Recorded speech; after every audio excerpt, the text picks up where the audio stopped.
तो हर दोनों फल मशहूर बा। नमस्कार भाई लोग, स्वागत है आप लोग का। आप लोग देख रहे हैं राम सूर्य मिश्रा अयोध्या चैनल। भोजपुरी की ट्रेंडिंग स्टार प्रमोद प्रेमी यादव का एक बहुत ही लाजवाब गाना आ चुका है। गाना रिलीज कर दिया गया सिंगर प्रमोद प्रेमी के बहुत ही लाजवाब वीडियो सॉन्ग है, आप सबके बीच आएगा। आगे चलो करते हैं वीडियो की स्टार्ट।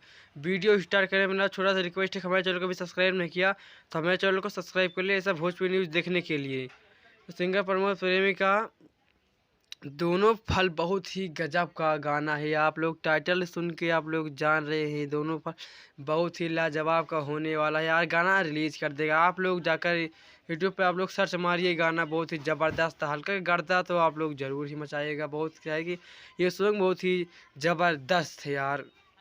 तो हमारा वीडियो अच्छा लगा तो हमारे चैनल को सब्सक्राइब करिए और भोजपुरी से लेटेस्ट न्यूज़ आप सबको मिलेगा। हमारे चैनल को सब्सक्राइब कर लियो और लाइक करो और अपनी राय कमेंट में हम लिख के जरूर बताएं। तब तक के लिए नमस्कार, बाय बाय, जय हिंद।